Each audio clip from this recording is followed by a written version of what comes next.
다 같이 기도드리겠습니다. 거룩하시고 존귀하신 하나님 아버지, 두렵고 떨리는 마음으로 이 자리에 섰습니다. 과거에 더럽고 추했던 내 모습을 돌아본다면 감히 신성한 강대상에 설 수도 없지만 오직 주님을 증거하고자 이 자리에 섰습니다. 단지 재미나 호기심으로 듣지 않게 하시고 주님을 더욱 뜨겁게 사랑할 수 있도록 성령님이시여 이 시간 함께하여 주시옵소서. 감사드렸고 예수님의 이름으로 기도드립니다. 아멘. 반갑습니다. 교회 와서 너무 놀라운 찬양과 댄싱과 여러 가지 보다 보니까 제가 당황해서 제가 처음부터 버벅대네요. 여러분들 보시기에 제가 무당처럼 생겼습니까? 이렇게 생겼어도요, 과거 10년 이상을 산으로 들러 돌아다니면서 온갖 우상, 온갖 귀신을 다 섬기면서 살아온 사람이 바로 저 박연옥입니다. 그렇다고 제가 태어날 때 무슨 특별한 태몽이 있었던 것도 아니고 자라날 때 성장 과정이 남달랐던 것도 아니고 여기 계신 여러분들과 똑같이 저도 아주 평범하게 자라났어요. 학교 다닐 때 반장을 하고 우등생을 하면 어른이 돼서 잘 산다라는 이런 생각이 이전에 어머니가 기뻐하시니까 우리 어머니 환하게 웃으시는 그 모습 보고 싶어서 정말 공부 열심히 했지요. 쭉 반장을 했고 우등생을 하고 이렇게 커오다가 어머니가 그렇게도 원하시던 서울대학교에는 정작 들어가지 못했고 당시에 2차였던 성균관대학교를 들어갔죠. 대학에 들어가서도 전체 수석도 해봤고 장학생을 하곤 했었는데 왜 이런 말씀을 제가 이 자리에서 드리느냐 하면 교만해서 자랑하기 위한 것도 아니고 잘난 척하기 위한 것도 아니고 일반적으로 무당하면 무식한 사람, 배우지 못한 사람, 태생이 천한 사람 이런 사람만 무당하는 걸로 아시거든요. 하지만 저 같은 보통 사람도 귀신에게 사로잡히면 무당이 될 수 있고 여기 앉아 계신 여러분들 중에서도 깨어서 기도하지 않으면 언제 저처럼 그렇게 사로잡혀서 처절하게 인생을 살게 될지 모른다는 것을 말씀드리는 거죠. 어쨌든 대학을 다니면서 ROTC를 하게 됐고 학교를 졸업한 이후에 군대를 가게 됐어요. 군에 가서 완전군장하고 250km 행군을 하고 또 그 힘들다는 유격훈련을 할 때면 절에 다니는 친구들은 관세음보살 찾으면서 이겨나갔고 교회 다니는 친구들은 주님을 부르면서 이겨나갈 때 저는 언제나 마음속으로 어머니를 불렀어요. 그러면 그 어떤 힘든 훈련도 다 이겨낼 수가 있었거든요. 그러니까 어머니는 저한테 그냥 어머니가 아니었고 바로 신앙가도 같은 그런 분이세요. 그렇다고 제 어머니가 폼나고 세련되고 외국 유학을 하고 그런 분이시냐? 아니요. 군대 가기 하루 전날 팬티 속에다 1,000원짜리 5,000원짜리 꼬깃꼬깃 속주머니 만들어서 넣어주시던 그 시골 아낙네가 바로 제 어머니세요. 하지만 저한테는 천하의 누구보다 더 귀했던 그 어머니가 어느 날 갑자기 피를 토하며 쓰러지시게 된 거죠. 위암 말기. 수술하겠다고 서울대학병원에 입원을 하고 배를 열었더니 암세포가 뱃속 전부 다 퍼져서 수술도 못할 그런 지경까지 된 거예요. 그래서 열었던 배를 그냥 덮을 수밖에 없었고 어머니는 퇴원을 하셨죠. 잘 사셔야 한 달이나 한 달 반밖에 못 사시니까 살아계시는 동안만이라도 마음을 편하게 해드리라고 현대의학은 그렇게 제 어머니를 버렸어요. 하지만 우리 가족들은 그냥 포기할 수가 없어서 종교적인 방법들을 찾아봤죠. 당시 어머니가 절에 다니셨기 때문에 우리나라에서 유명하다는 스님들 모셔다가 집에서 촛불 밝히고 향을 켜고 목탁 두들기면서 수없이 많은 날을 불경을 외워봤지만 아무 효과가 없는 거예요. 그래서 불교적인 방법 그만두고 그 다음에는 기독교적인 방법, 자본권 선수 안수기도에서 다리를 낫겠다는 이천석 목사님도 모셔봤고 그 밖에 안수기도 잘한다는 수없이 많은 목사님 모셔다가 기도를 받아봤지만 아무 효과가 없어요. 급기야는 대통령 만나는 그만큼이나 어렵다는 조윤기 목사님까지 집으로 모셔다가 안수기도 받았지만 그분도 역시 아무것도 보여주지 못하더라고요. 그래서 그때부터는 기독교적인 방법 그만두고 전부 욕을 하기 시작했어요. 전부 다 사기꾼이고 나쁜 놈들이다. 애초에부터 걸리지도 않았던 불치병 암에 걸렸다라고 헛소문을 낸 이후에 목사가 와서 손을 얹고 기도하는 척을 하면 다 나았다고 펄떡펄떡 뛰고 이래서 목사가 잘 먹고 잘 살고 교회가 부자가 되기 위한 사기극일 뿐이다. 이런 식으로 우리 모두는 욕을 했어요. 물론 그때 당시 몰랐지만 많은 세월이 지난 이후에 알게 됐죠. 하나님이요, 뭐가 답답하다고 믿지도 않는 제 어머니 낫게 해주셨겠어요. 암세포가 녹아내리고 기적이 일어나고 하는 것은 본인의 신실한 믿음이 있어야 되고 또 목사님의 정성 어린 기도가 합해질 때 이런 것들이 어우러져서 하나님 전에 도달되고 역사가 일어나고 기적이 일어나는 건데 우리는 한 번도 교회를 다녀본 적이 없었기 때문에 아무 죄 없는 목사님을 욕을 했고 교회를 욕을 했었던 거죠.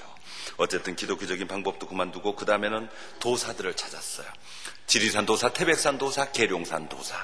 도사들 불러다가 그들이 하라는 대로 단전호흡을 하기 시작하고 또 그들만의 비법을 시키는 대로 따라했더니 놀랍게도 어머니가 변화가 있기 시작해요. 위암 말기 환자는 거의 하루에 30번 이상을 토하는데 그 도사들이 시키는 대로 하니까 30번에서 20번, 10번, 어떤 날은 한 번도 토하지 않는 날도 있더라고요. 이야, 도사는 진짜 도사인가 보다 해서 우리는 그들을 정말 믿기 시작했고, 왠지 한국 도사만 가지고는 부족할 것 같아서 미국 도사까지 초청을 해서 치료받기 시작했죠. 근데 그것도 잠시 잠깐뿐이었어요. 어머니는 그렇게 나을 것처럼 조금 상태가 좋아지는 듯 하다가 또다시 상태가 나빠져요. 아니, 그들이 오기 전보다 더 나빠지는 거예요. 그래서 이젠 도사도 그만두고 그냥 투병생활 하셨어요. 어차피 돌아가실 분이라면 병원 말대로 한 달이나 한 달 반 만에 돌아가셨으면 얼마나 좋았을까요? 모질게도 1년 반이나 투병생활 하셨고, 살과 뼈가 맞닿을 정도로 그렇게 바싹 말라서 가진 고생 다 하시고 결국 떠나가신 거죠. 저는 그때 당시 현역 군인이었기 때문에 어머니 병간호 한번 제대로 해드린 적 없었고, 어쩌다 휴가 나오면 암덩어리로 가득 차서 이렇게 불러온 어머니 배 위에 두 손을 얹고 울면서 기도하는 게 전부였어요. 천지신명이시여, 하나님 아버지 부처님이시여, 악마의 힘으로라도 좋으니 내 어머니만 낫게 하여 주옵소서. 어머니만 낫게 된다면 악마에게 내 영혼이라도 드리겠나이다. 수없이 울면서 기도했지만 아무 소용없고 어머니는 그냥 가셨죠. 저는 어머니 임종도 못 배웠기 때문에 형제들과 친척들은 어머니를 산속에 묻고 왔는지 모르지만 저는 제 가슴 속에 묻고 돌아왔어요. 장례식을 마치고 부대로 돌아갔는데 도저히 정상적인 생활이 안 돼요.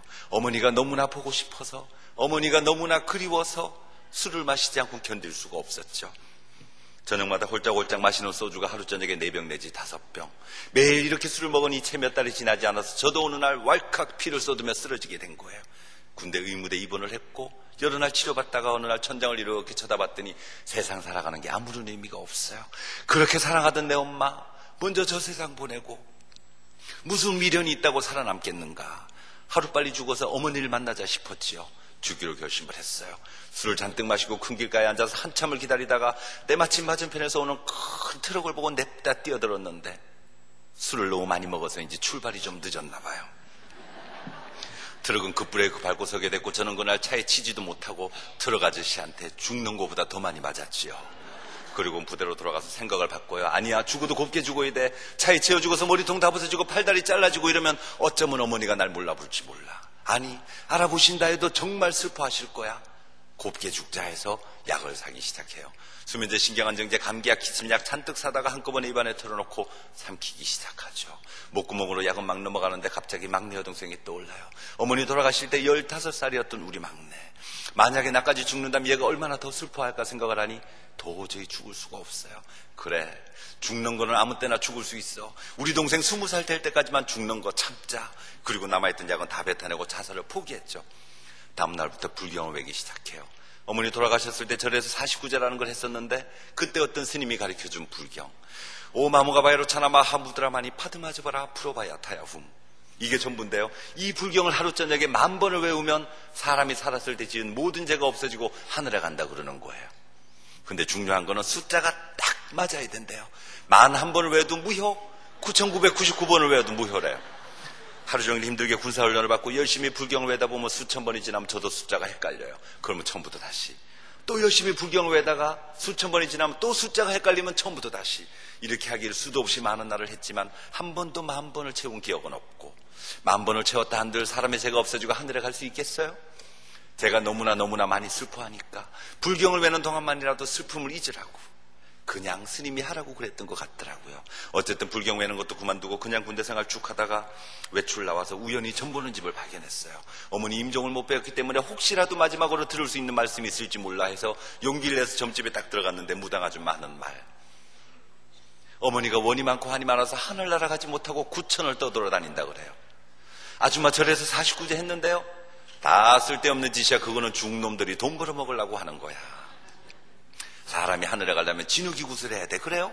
진흙이굿이 뭡니까? 물었더니 영혼 천도굿이라는 건데 절차나 방법이 굉장히 복잡하지만 그런 건 자기네 무당들이 알아서 하는 거고 저는 그냥 현찰만 준비를 해서 오라 그래요. 원래는 굉장히 비싼데 현역 군인이기 때문에 특별히 깎아서 70만 원 해주겠다고요. 근데 그 돈도 만만치 않았지요. 그때 당시 제가 육군 중위봉급이 13만 1,000원. 5개월을 모아도 돈이 안 돼서 ROTC 반지 내다 팔고 가지고 있던 흑백 텔레비전 라디오 전부 내다 팔아서 드디어 구슬했어요.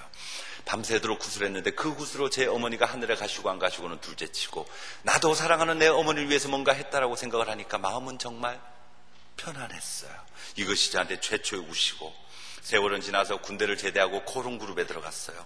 코롱에 들어갔더니 4주간 연수훈련을 받는 게 있었는데 여러 날 동안 연수를 받다 어느 날 피곤해서 몸을 벽에 기대고 잠깐 쉬고 있었는데 분명히 제 어머니는 돌아가셨는데 앞에서 어머니가 걸어 들어오시는 게 보이는 거예요. 깜짝 놀라서 엄마? 그런데 어머니가 막 우세요. 먹고 싶은 거 참아가며 입고 싶은 거 아껴가며 자식 새끼 길러본들 무슨 소용이 있단 말이더냐. 내가 죽은 지 얼마나 됐다고 네가 벌써 내 생일을 잊어버려. 그러면서 어머니가 막 우세요. 엄마 그게 무슨 말이에요? 그리고 어머니 쪽으로 확 뛰어갔는데 없어져 버렸어요. 놀래서 달력을 찾아보고 수첩을 뒤져보니까 음력 6월 열이틀. 정말 제 어머니 생신이었어요. 기가 막혔죠. 누구보다도 효자라고 생각했는데, 누구보다도 어머니를 사랑한다고 생각했는데 어머니 돌아가시고 그 첫 번째 생신마저 잊어버리는 천하의 불효막심한 놈이었어요. 믿지 않는 사람들은 사람 죽으면 돌아오는 그 첫 번째 생신 차려드리는 법이거든요. 회사 연수금 보고 다 제끼고 밖으로 나갔어요. 음식점 가서 2인분을 시켜놓고 제 앞에 1인분, 맞은편에 어머니 목소리 1인분. 숟가락을 밥공기에 거꾸로 꽂아두고 젓가락을 반찬 위에 여기저기 옮기고 다녔더니 음식점 주인이 장사 안 돼 죽겠는데 재수없게 미친놈 들어왔다고 불같이 화를 내더라고요. 사정 이야기라고 싹싹 빌어서 어머니 첫 번째 생신은 그렇게 차려드렸고 연수를 다 마치고 본사에 배치를 받게 됐는데요. 저는요 그때 봤던 그 어머니가 정말 제 어머니인지 알았었거든요. 아니요, 어머니가 아니었고 제가 최초로 본 귀신이었던 거예요. 사탄 마귀 귀신은 사람의 가장 약한 부분을 치고 들어오거든요. 그때만 해도 저는 어머니 얘기만 나오면 바로 눈물 쏟아내고 정신없이 슬퍼하고 정신 못 차리니까 귀신들이 어머니 모습을 하고 나타나서 저를 속이려고 했었던 거예요. 어쨌든 본사에 배치를 받고 한참 근무를 하다 어느 날 또다시 어머니가 궁금해졌죠. 군대 생활할 때 강원도에서 한 그 구스로 정말 내 어머니가 하늘에 가서 편히 계실까 확인을 하고 싶었어요. 그래서 그때 당시 서울에 알아보니까 미아리, 정릉, 신촌, 연세대학교 근처에 무당집이 많더라고요. 어디를 갈까 고민을 하다가 그래도 대학 근처 무당이 조금은 더 똑똑할 거야 해서 연세대학교 앞으로 갔죠. 그랬더니 어린애 귀신을 모시고 있다는 동자서원이라는 무당집이 있어요. 용기를 내서 딱 들어갔는데 무당 아줌마를 쳐다보니까 얼마나 무섭게 생겼는지 몰라요. 굵은 파마를 해가지고 막 머리가 구불구불구불하고 목에 염주를 몇 개씩 감고 있고 팔에 단줄을 끼고 주먹만한 귀걸이를 하고 있는데 귀걸이가 얼마나 크든지 꼭 지하철 손잡이만 해요. 아무리 좋게 봐주려고 해도 영락없는 아프리카 토인 같은데 놀랍게도 그 무당 아줌마가 저를 보더니 더 무서워해요. 절 보자마자 자기 손톱으로 자기 목을 쥐어뜯으면서 숨 막혀 죽으니까 여기 들어오지 마. 전 그래서 무당집 안방에 들어가지도 못했고 문지방을 사이에 두고 마루 위에 앉아서 점을 보게 됐죠. 그 아줌마 하는 말 다 알면서 뭘 물어보러 왔어? 죽은 네 엄마한테나 물어봐라. 아줌마 그게 무슨 말이에요? 네 엄마가 원이 많고 한이 많아서 하늘 날아가지 못하고 구천을 떠돌아다니다가 네 몸에 와서 붙어 계시다 이놈아. 저는 그냥 조용히 일어났죠. 재수없게 무당집 잘못 골라 들어왔네. 꼭 아프리카 토인같이 생긴 게 퇴퇴퇴 침 3번 뱉고 나왔어요. 그 다음에 미아리도 가보고 정릉도 갔는데 똑같은 대답. 제가 귀신 들렸다고 그래요. 어이가 없고 기가 막혀서 친한 친구한테 전화해서 그 얘기를 했더니 친구 하는 말, 야 임마 너 틀림없이 싼 데 갔지. 한 번을 가도 비싸더라도 용한 데를 가봐라. 국무총리 공관 앞에 가면 휘파람 부는 여자 있다 그러더라 해서 물어물어 찾아갔어요. 그랬더니 이야 무당집이 3층 집이에요. 무당 아줌마의 비서도 있고 기사 아저씨도 있어요. 손님이 얼마나 많든지 은행처럼 번호표까지 나눠주더라니까요. 제 차례가 돼서 점을 보게 됐는데 여기도 역시 똑같은 대답. 제가 귀신 들렸고 그 신을 받아들이지 않으면 신병에 걸려서 결국 죽게 되고 제가 죽은 이후에 누님이나 어린 여동생이 무당을 해야 된다고 그래요. 혹을 띠러 갔다가 더 부친 격이 됐어요. 그러는 눈물을 닦으면서 돌아서서 나와서는 그날부터 수없이 많은 밤을 눈물 콧물 범벅이 되며 고민하다가 결심을 해요.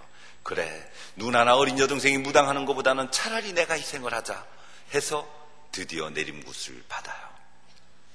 이때가 1984년 음력 7월 5일 현금 138만 원 금 5돈 갖다 주고 내린 굿을 받았는데 불행하게도 이 첫 번째 굿이 사기였어요. 그렇게 많은 돈을 갖다 줬는데 고작 차린 것이 사과나 귤하나 배 하나 밥 한 공기 생쌀한데 돼지고기 한 건 소고기 반 건 푸구 한 마리 담배 한 갑 시루떡 조금. 그래놓고는 사랑 대신 그러고 한 30분 빌더니 다 끝났다 그러더라고요.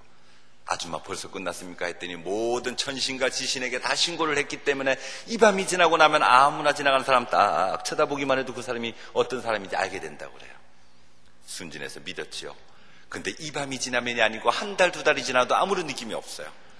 찾아가서 따지고 물었더니 오히려 제 핑계를 대요. 제가 열심히 기도하지 않았기 때문에 영적인 변화가 없다고요. 어이가 없어서 그 신촌의 아프리카 토인 같은 무당한테 다시 찾아가서 그동안에 일어난 이야기를 쫙 했더니 흥분을 하고 난리가 났어요. 당장 경찰에 신고하세요. 사기예요. 그런 무당년들 때문에 우리같이 착한 무당이 욕먹는 거예요. 근데 제 입장에서는 경찰에 신고할 수가 없었어요. 대한민국 육군 장교 출신의 나름대로 명문대학 나오고 대기업 다니던 제가 무당한테 사기당했다고 경찰에 신고하면 신문에 날까봐 그게 무서워서 울며 겨자 먹기로 그 돈은 다 띄고 다시 돈을 모아서 다른 무당한테 구술을 해서 드디어 말문이 열렸지요. 이때부터 귀신들이 눈에 보이기 시작했고 귀신들하고 이야기할 수 있는 이런 상태가 된 거예요. 저는 여기까지만 되면 모든 게 다 끝났는지 알았는데 이때부터 새로운 고통이 시작이 돼요. 사람을 보면 저도 모르게 말이 막 튀어나오는 거예요. 정육점에 고기를 사러 갔다가 고기 자르는 주인 아저씨 이렇게 쳐다보다가 저도 모르게 한마디 해요. 야, 이 새끼야 조심해라, 손가락 잘린다. 그랬더니 때려 죽인다고 쫓아나오더라니까요. 회사 생활하다 어제까지 배가 날씬했던 여직원 오늘 보니까 배가 남산만해요. 고개를 털고 눈을 비비고 다시 쳐다봤는데 금방이라도 아기를 낳을 것 같았어요. 회의실로 불러서 물어봤죠. 대단히 실례의 말씀인데 혹시 임신하지 않았습니까? 이게 어디 시집도 안 간 처녀한테 물어볼 말이에요. 근데 이 여직원이 깜짝 놀라면서 뒤로 주저앉아요. 저 다음 달에 결혼해요. 임신한 거 사람들한테 말하지 말아주세요. 복도 지나가다 아무나 남자 직원 만나면 한마디 하죠. 야 임마, 넌 열심히 일해도 소용없어. 곧 잘려.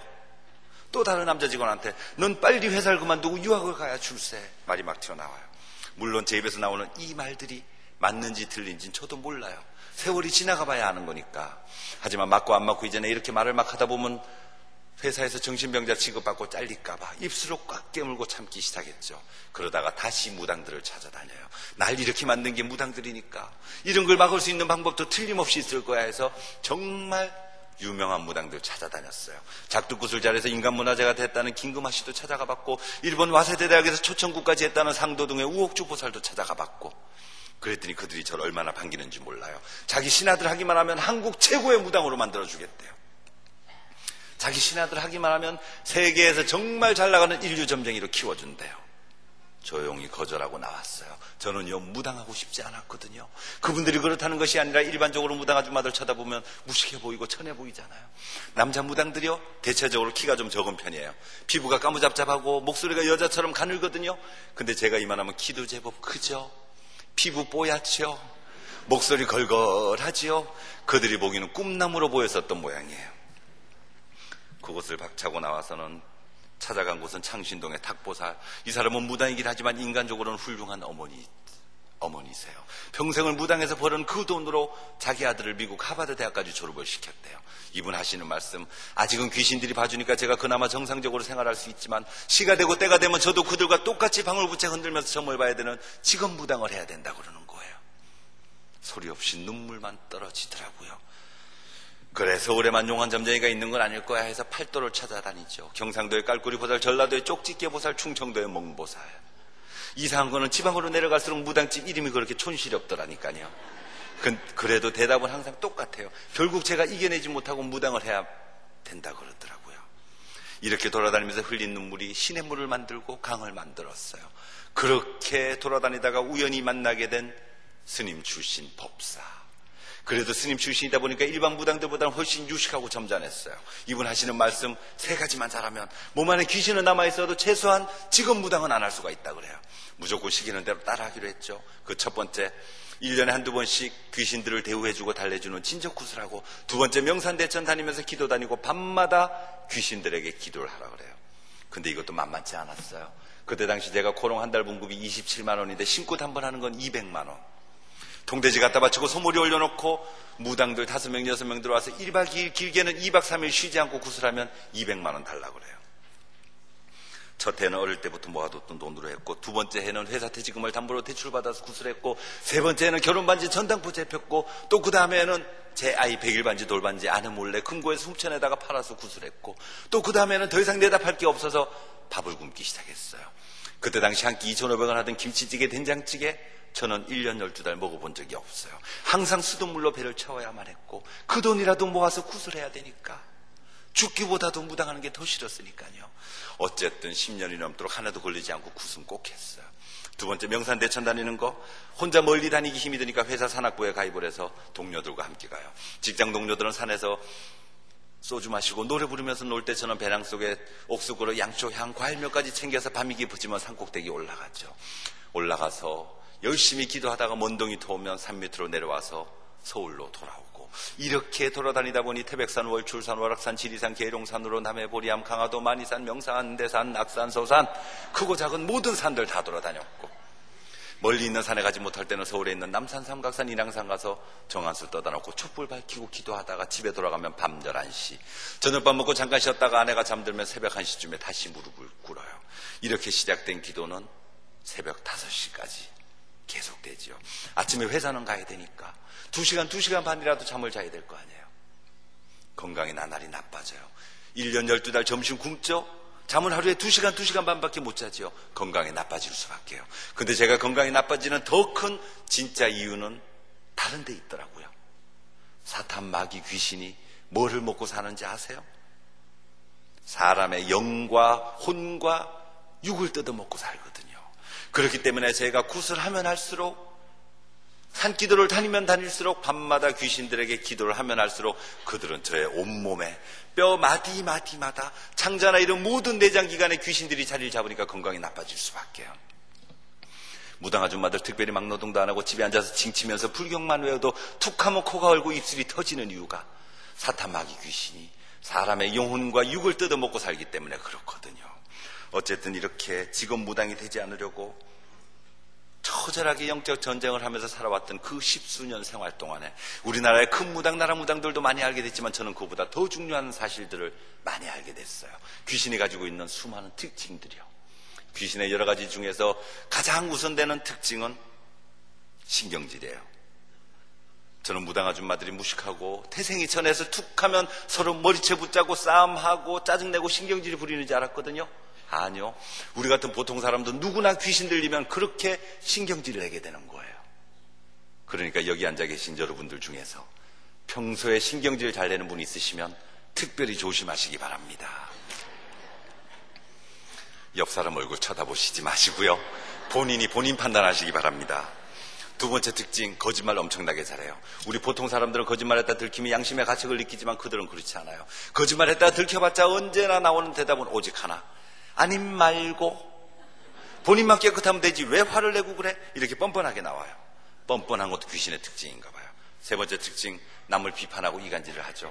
무당이 적게는 4명에서 많게는 10명이 한 팀이 돼서 구슬하는데 같이 모여 앉아있을 때는 기가 막히게 서로들을 칭찬해요. 이야, 김보살 요새 영빨 기가 막히네. 기도 많이 하는가 봐 그러고 띄워주고 칭찬해주다가 그 사람이 잠깐만 자리 비면 전현 요새 바람난 거 알아? 요새 어떤 놈하고 사귄대 글쎄? 바로 욕을 하기 시작해요. 불안해서 화장실을 못 가요. 언제 욕을 할지 모르니까. 네 번째 특징은 질투가 엄청나게 많죠. 옆집 무당이 $1 금반지 사면 자기는 $1 사야 돼요. 앞집 무당이 보석 반지 사면 자기는 다이아 반지 사야 돼요. 길을 걸어가다 누가 선글라스 낀 것만 봐도, 빨간 구두 신은 것만 봐도 무조건 따라 사야만 되는 것이 바로 귀신의 질투. 그 다음에 특징은 사람만 보면 무조건 구슬하라고 시켜요. 사업하는 사람이 찾아오면 내년도 운맞이 구슬해라, 재수 구슬하라면서 구슬시키고, 전세 사는 사람이 찾아오면 집 사게 해준다면서 그 전세금 빼와서 구슬하라고 하는데 그들이 하라는 대로 다 따라하면 전부 길거리 나가앉게 돼요. 결혼을 앞둔 젊은 여자가 찾아오면 100% 시키는 곳은 여탐굿. 너는 몸에 살이 있기 때문에 그 살을 풀지 않고 시집을 가게 되면 3년 안에 사별하거나 생이별하게 돼. 너는 남편 잡아먹을 팔자야.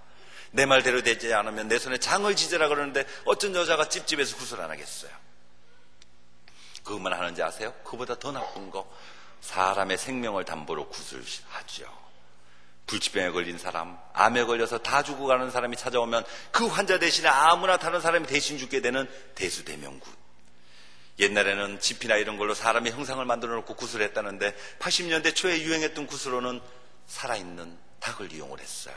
살아있는 닭을 3배로 한 겹, 2겹을 싸죠. 그리고 중간중간에 100원짜리 동전 끼워 넣어요. 앞에 불을 활활 타오르게 피워놓고는 이 살아있는 닭을 송곳으로 식칼로 찔렀다 뺐다 찔렀다 뺐다. 닭은 피를 흘리면서 아파하는데 그 아파하는 닭을 또 불에 넣었다 뺐다 하는 거죠. 닭이 최대한 많이 고통을 겪어야 사람의 암이 녹아내린다고 믿더라니까요. 그런 짓을 한다고 사람의 병이 나을 리도 없지만 낫고 안 낫고 이전에 이런 잔인한 짓까지 서슴지 않고 하는 세력들이 바로 귀신인 거예요. 그보다 더 나쁜 거는요, 음란해요. 물론 이건 100% 다는 아니에요. 근데 제가 알기로는 거의 대부분이 바람을 펴요. 자기 남편이 있어도, 자기 아내가 젊고 아름다워도 그렇게 애인들을 가지고 있어요. 하나만 가지고 있는지 아세요? 애인을 2, 3, 4까지 가지고 있는 사람도 봤어요. 이렇게 귀신들의 나쁜 점을 알게 되면 될수록 저도 귀신 세계를 벗어나고 싶었죠. 저도 제 몸에 있는 모든 귀신 다 떼어내고 보통 사람으로 살고 싶었거든요.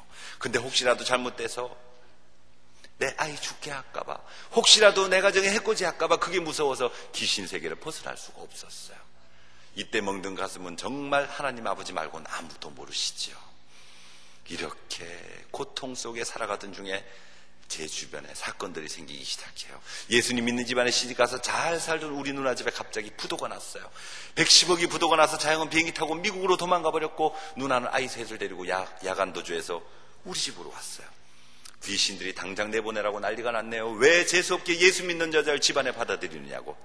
근데 어떻게 해요? 그 불쌍한 누나를 어쩔 수 없이 그냥 한 집에 살게 됐는데, 거기까지만 했어도 다행이었을 텐데 누나가 하혈을 하기 시작해요.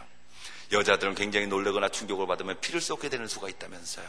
그 부도의 충격으로 누나가 피를 쏟기 시작하는데 병원 갈 생각은 하지 않고 오히려 40일 작정 철학기도를 시작하는 거예요. 그랬더니 귀신들이 더 난리가 났어요. 그래서 전 귀신들이 시키는 대로 누나를 교회 못 가게 막기 시작하죠. 누나 이렇게 부도가 나서 자영 외국으로 도망가 버리고 누나 야반도주 하는 것도 하나 막아주지 못하는 그런 예수, 뭐가 좋다고 계속 믿어요. 누나 시어머니 평생을 새벽기도 다니고 철야 예배 다녔지만 말년에 자기 아들 외국으로 도망가는 험한 꼴이나 보지 않소. 그런 능력 없는 예수 이번 교회 싹 정리해버리고 내가 용한 점쟁이 소개해 줄 테니까 점이나 한번 보고 굿이나 한번 합시다. 그랬더니 누나가 뭐라는지 아세요? 눈을 감으면서 딱 한마디만 해요. 주여. 이 말이요, 듣는 입장에서 얼마나 기분 나쁜데요. 약이 올라서 막 덮어부었어요. 누나, 이런 말까지 내가 하고 싶지 않았지만 이제 보니 누나는 부도가 나는 게 너무나 당연하네. 아무리 동생이라 하더라도 나는 집주인이고 누나는 지금 내 집에 얹혀 사는 거 아니요.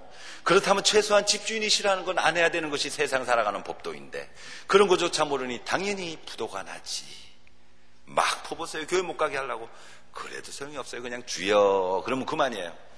누나는 철학기도를 다니기 시작했고 가든지 말든지 저는 모른 척하고 있었는데 마음이 안 좋더라고요. 그렇게 부자로 살던 누나 하루아침에 쫄딱 망해가지고 교회까지 타고 갈 버스비도 없는 거죠. 그래서 교회에서 운행하는 셔틀버스를 타고 철야 예배를 가야만 하고 또 철야 예배가 끝나면 그 버스를 시간 맞춰 얻어 타야 집으로 올 수가 있는데 열심히 개인기도 통성기도 하다 보면 돌아오는 버스는 꼭 놓쳐요. 그 추운 겨울날 집까지 걸어오면 손발이 꽁꽁 얼고 얼굴이 새파랗게 얼어서 오는 모습을 볼 때마다 마음이 너무나 안 좋더라고요. 그래서 제가 조금 생각을 바꿨어요. 그래, 나만 교회 안에 안 들어가면 되지 뭐. 누나를 교회까지는 태워다 드려야 되겠다 싶었어요. 그래서 제 차에 태우고 누나를 교회 앞에 딱 내려주자마자 저는 차 안에서 바로 카세트 테이프를 틀죠. 마하반야 바라밀다 신경 관자제보사라고 불경을 막 있는 대로 크게 틀어놓고는 목탁이 부서지도록 두들게 되며 기다리다 보면 새벽 1시 반이 넘고 2시가 되면 누나가 나와요. 저는요, 교회 갔다 오는 누나의 얼굴은 절대 쳐다보지 않아요. 누나는 언제나 눈이 띵띵 부어서 왔었거든요. 은혜 받아서도 울었겠지만 신세사령 팔자다령 하면서 얼마나 많이 울었겠어요. 그게 보기 안 좋아서 항상 앞만 보고 운전을 하고 집에 오곤 했었는데 매일 그렇게 울고 오던 그 누나가 어느 날 하루는 빵긋빵긋 웃으면서 돌아와요. 누나 웬일이야 했더니 누나 하는 말, 이야, 나 오늘 진짜 은혜 많이 받았다. 하나님은 전지전능하신 분이기 때문에 나의 힘들고 어려운 모든 사정을 알고 계시고 극복하게 해주실 거야. 하나님은 전지전능하신 분이야. 어이구, 좋기도 하겠다. 망한 주제. 말은 이렇게 툭 내뱉었지만 누나가 그 말이 잊어버려지지가 않아요. 모든 것을 알고 모든 것을 할 수 있는 분, 그런 분이 바로 하나님이라고. 전지전능하신 하나님, 전지전능 혼자 이렇게 몇 번을 외우고 집으로 돌아왔죠. 근데 짜증이 나기 시작해요. 믿지도 않는 예수님 때문에 밤마다 교회 앞에 가서 차 세워놓고 기다리는 게 얼마나 왕짜증인데요. 그래서 넋두리라도 하려고 제가 알던 그 스님 출신 법사를 찾아갔더니 병원에 입원을 해 계세요. 딱 보니 다 죽게 생긴 거예요. 췌장암 말기. 그런 사람을 붙들고 제가 도저히 제 넋두리를 할 수가 없어요. 오히려 그분의 이야기를 제가 듣게 됐죠. 그분이 저한테 하시는 말씀, 이복의 동생, 지금부터 내가 하는 말 잘 듣게. 내가 평생을 법사 생활하면서 귀신들을 얼마나 잘 섬겼는가. 근데 내 꼴이 이게 뭐야? 나 다 죽게 되지 않았나? 한번 나와보겠다고 병원 치료도 하면서 굿도 수도 없이 많이 했지만 아무 소용이 없더라. 근데도 무당들은 내 돈 빼먹으려고 자꾸만 굿만 하라고 하네. 근데 병원에 있는 예수 믿는 사람들은 달라. 한 번도 나한테 돈 달라 소리도 하지 않으면서 와서 팔다리도 주물러주고 침대 시트도 갈아주고 날 위해서 기도해주고 심지어는 나를 목욕시켜준 적도 있네. 그래서 말인데 나 이제부터라도 예수 믿기로 했네. 동생도 아무 소리 말고 예수 믿게. 전 속으로 생각했어요. 그래, 사람 죽을 때 가까우면 헛소리 한다 그러더라. 이렇게 생각을 했는데 저는 그날 그분을 만난 게 마지막이었어요. 그분은 채 며칠이 지나지 않아서 돌아가시게 됐고, 돌아가시기 전날 극적으로 병상세례를 받아서 지옥의 문턱에서 천국 구원을 얻게 됐어요. 할렐루야. 그분은 그렇게 천국에 가셨는데 저한테는 더 무서운 사건이 기다리고 있었죠. 그때 당시 유치원에 다니던 우리 딸아이, 어느 날 절 보자마자 반갑게 뛰어오면서 소리쳐 물어요. 아빠, 무당이 뭐야? 깜짝 놀랐어요. 너 그 소리 어디서 들었니? 아빠, 우리 반에 지하에 무당이라는 사람이 사는데 어른이 왜 맨날 둥그런 새를 막 두들기고 방울을 흔들고 울긋불긋한 옷을 입고 벌떡벌떡 뛰고 춤추는데 아빠에게 도대체 뭐 하는 사람이야? 아빠도 잘 몰라. 생각해보고 내일 대답해 줄게. 넘겼죠. 어린애니까 지금 이 순간만 넘기면 잊어버릴 줄 알았거든요. 근데 얘가 다음날 잊어버리지도 않고 또 물어요. 아빠 오늘 대답해 준다 그랬지? 무당이 뭐야? 얼떨결에 툭 튀어나온 말. 무당은 귀신들하고 친하게 지내고 귀신이 시키는 대로 하는 사람이야. 아빠, 그러면 무당은 나쁜 사람들이네. 아빠는 무당들하고 친하게 지내면 안 돼. 알았지? 그리고 지방으로 뛰어들어가요. 그 아이의 뒤통수에다 대고 네 아빠도 무당이 될지도 모른다. 이렇게 말을 어떻게 해요? 혼자 흐르는 눈물을 닦으면서 현관문을 열고 밖으로 나왔어요. 어린이 놀이터에 가서 통곡을 하면서 울기 시작하죠. 한참 울다 보니 여러 가지 막 생각이 나요. 얘가 학교 들어갔을 때 선생님이 아빠 뭐 하시는 분이냐 그러면 우리 아빠 무당이에요. 이렇게 대답을 하게 할 수는 없잖아요. 결혼할 때가 됐을 때 상대방 집안에서 무당의 자식이란 이유로 결혼을 반대하면 어떡해요? 그와 반대로 얘가 만약 무당집 아들 데리고 와서 결혼하겠다 해도 저 역시 허락 못해요. 왜냐하면 귀신들의 나쁜 점 다 알죠. 무속인들의 생활 태도를 알죠. 그렇다면 제가 어떻게 결혼을 허락할 수가 있겠어요? 그러면 어쨌든지 내 몸에 있는 모든 귀신 다 떼어내고 내 아이에게 무당의 자식이라는 소리를 안 남겨줘야만 될 것 같더라고요. 그렇게 생각을 하니 더 미칠 것만 같았어요. 한참을 그렇게 울다가 생각을 했죠. 그래, 죽든지 살든지 간에 내 몸에 있는 귀신 한번 떼어내보자. 귀신을 떼어내려면 귀신이 제일 싫어하는 예수를 믿어야 돼. 이 생각이 딱 난 거죠. 근데 무서웠어요. 제가 귀신 떼어내겠다고 예수님을 믿기 시작하면 귀신하고 예수님하고 싸울 거 아니에요. 만약에 예수님이 지면 저는 죽어요. 예수님은 절대 지시는 분이 아니죠. 항상 승리하시는 분이지만 저는 그때까지만 해도 한 번도 교회를 다녀본 적이 없었기 때문에 귀신이 이길지 예수님이 이길지 도무지 몰랐으니까요. 근데 다시 한번 곰곰이 생각을 해보니까 잘못돼서 내가 죽더라도 차라리 그게 낫다 싶었어요. 제가 죽고 없어지면 남들이 볼 때는 아빠가 젊었을 때 병들어 죽었나 보다. 이 소리는 남겨줄 망정 내 아이에게 무당의 자식이라는 소리는 안 남겨줄 수 있으니까. 그래, 예수님 한번 믿어볼까? 이렇게 생각을 하는데 갑자기 번쩍 떠오른 생각. 우리 누나한테 들었던 바로 그 말. 전지전능하신 하나님, 모든 것을 알고 모든 것을 할 수 있는 분이라면 어쩌면 나를 귀신들로부터 지켜줄 수 있을지 몰라. 그래, 나 예수님 한번 믿어볼 거야 해서 드디어 교회에 첫 발을 디뎌요. 이때가 1992년 5월 6일 누나를 따라 철야 예배로 오게 되었는데 제가 교회를 간다면 누구보다 기뻐할 줄 알았던 우리 누나, 어쩜 그렇게 쌀쌀맞고 냉정한지 몰라요. 너 교회 가는 건 좋은데 내 옆에 앉지 말고 떨어져 앉아라. 나 들어가면서 오른쪽으로 갈 테니까 너 왼쪽으로 가고 끝나면 밖에서 만나서 같이 오자 이래요. 그래서 제가 삐졌어요. 그래, 떨어져 앉자. 뭐 꿀 발라놨냐? 삐진 거예요. 누나는 교회 딱 들어서면서부터 눈물이 흘러내렸거든요. 그 눈물을 보이고 싶지 않아서 떨어져 앉자고 했는데 제가 밴댕이 속이라서 삐졌던 거예요. 어쨌든 누나 딱 들어가면서 오른쪽으로 가고 나면 저는 뒤따라 들어가면서 최대한 공손하게 강대상을 보고 절을 하면서 들어가죠. 산으로 들러 돌아다니면서 큰 나무를 봐도 큰 바위를 봐도 돌 쌓아놓은 것만 봐도 약수터에만 가도 무조건 합장을 하고 전 절을 했으니까 제 상식으로는 교회 들어오면서도 십자가나 강대상을 보고 절을 하는 게 너무나 맞을 것 같은데 절을 딱 하고 나서 눈을 떠보니까 다른 사람은 아무도 절 안 하고 그냥 막 들어가는 거예요. 그래서 전 처음부터 욕했잖아요. 야, 예수 믿는 것들 진짜 매너 없네. 한 놈도 절 안 하고 그냥 막 들어가는구만. 욕을 하고 교회에 들어왔어요. 목사님 설교 말씀을 열심히 듣고 통성기도 시간이 됐어요. 많은 사람들 폼나게 멋있게 두 팔 들고 기도하고 할 때 저는 저만의 노하우가 있어요. 완전 자동으로 몸이 앞으로 뒤로 껐덕거리면서 손바닥이 비벼지는 거죠. 하나님 아버지, 오늘 이 시간 강림하시와 은혜를 나려 주옵소서. 비나이다 비나이다, 예수님 전 비나이다 하고 제 딴에는 구성지게 멋지게 기도를 하고 눈을 딱 떴는데 예배 드릴 때 분명히 제 왼쪽 오른쪽에 사람들 앉아 있었거든요. 어디론가 다 가버리고 하나도 없네요. 지금 생각해도 그때 저를 버려두고 도망갔던 그 사람들 얼마나 비겁한지 몰라. 도망가지 않고 옆구리라도 쿡 찌르고 교회 처음 오신 모양인데 기도 그렇게 하시지 마세요 그랬으면 제가 그날로 고쳤을 거 아니에요. 이걸 얼마나 오랫동안 했는지 몰라. 지금 생각해도 막 얼굴이 화끈거리지만 어쨌든 그보다 더 중요한 거는요, 저는 죽기를 각오하고 교회를 왔는데 예배가 끝났는데도 이렇게 살아있는 거 아니에요. 얼마나 좋았는지 아세요? 너무너무 좋았어요. 그래서 그 다음날 또 교회를 왔죠. 물론 귀신들이 때리고 핥히고 꼬집고 물고 협박하고 욕을 하지만 저를 죽이기까지는 못하더라니까요. 그래, 인생만사 3-4번이야. 내일 또 한 번 와보자 해서 3번째 날 또 교회를 왔어요. 여전히 저는 건강하게 살아있어요. 우와, 너무너무 좋았지요. 너무너무 좋았어요. 그래서 저는 그 다음날부터 날마다 누나를 따라 철야 예배를 다니기 시작했어요. 저는요, 교회 처음부터 세게 다녔어요. 날마다 철야 기도부터 시작을 했으니까. 제가 교회를 다니는 것이 소문이 났나 봐요. 오늘 학교 동창이 찾아오더니 저한테 물어요. 야, 너 세례 받았어? 세례가 뭔데? 했더니 그 친구 말, 백날 네가 교회를 다녀봐라 세례 안 받고 천국 가나. 그래요? 세례가 뭐야? 빨리 말해. 했더니 그 친구 말이 진짜 웃겼어요.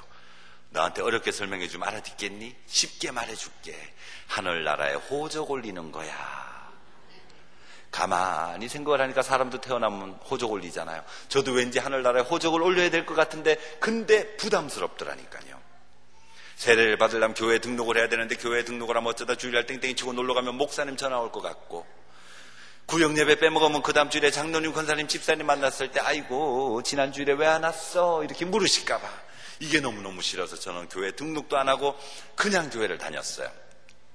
근데 나중에 견딜 수가 없어요. 저도 천국 가고 싶었거든요. 저도 하늘나라 가고 싶은 그 마음이 뱃속 깊은 곳부터 꽉 차올라서 막 나중에 견딜 수가 없어요. 어쩔 수 없이 7주 교육을 받고 교회에 등록을 하고 세례 교육을 받고 우수한 성적으로 세례 문답을 통과하고 드디어 세례 받는 날이 됐죠. 강단에 무릎을 딱 꿇고 앉았는데 하염없이 눈물이 쏟아져요. 같이 세례 받던 나머지 6명 옆에 쭉 앉고 눈물이 쏟아지는데, 그동안에 산으로 들러 돌아다니면서 그 무식해 보이는 무당들한테 개놈 새놈 오만 쌍소리 다 들어야만 했고, 영하 10도가 넘는 그 추운 겨울날 산속에서 목욕제기 한답시고 팬티 런닝까지 홀랑 다 벗고는 찬물을 머리 위로 끼어 얹을 때 이가 부러지도록 떨어도 보고, 구탈돈 마련하겠다고 내 새끼 100일반지 돌반지까지 훔쳐내다가 내답할 때 그때 그 기분이 얼마나 비참한지 아세요? 이렇게 살아왔던 내 신세 내 팔자 너무나 원통하고 서러워서 하염없이 눈물이 쏟아지는 거죠. 그러면서 또 생각이 나요. 내가 오늘 이 세례로 내 안에 있던 모든 귀신 다 떼어내고 진정 하나님의 사람이 될 수 있을까? 아니면 오히려 벌집을 쑤셔놓은 것처럼 해서 집안이 더 뒤집어지지 않을까? 세례 받아야 되나 말아야 되나, 받아야 되나 말아야 되나, 수없이 고민을 하는 거죠. 아직 안 늦어서 지금 이 순간이라도 그냥 나가버릴까? 아니야.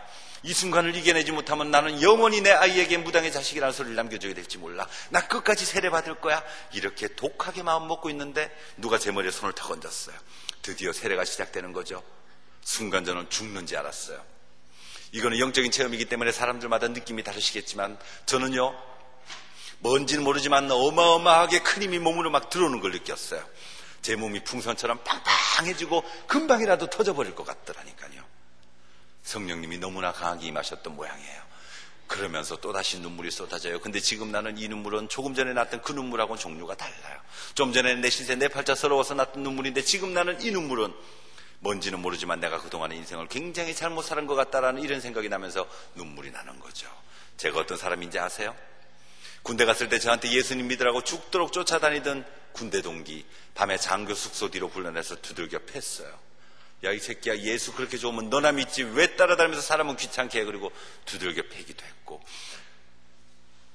제가 군생활하던 부대 주변에 우리나라 최초의 또 기도원이 있었어요. 그때 당시 물론 투행금지가 있을 때인데 밤 12시 넘어까지 산속에서 청년들이 기도하는 걸 보면 그게 꼴 보기 싫어서 5분 대기조 출동시켜서 다 잡아왔죠. 여자아이들 무릎 꿇어 앉혀놓고 남자아이들 발로 차고 때리고 쪼그려뛰기 시키고 1시간씩 뺑뺑이 돌리고 나서 돌려보내기도 했고, 그것만 했겠어요? 산으로 들로 돌아다니면서 온갖 귀신 다 섬기고 온갖 우상을 다 섬겼으니 회개할 게 얼마나 많았겠느냐고요.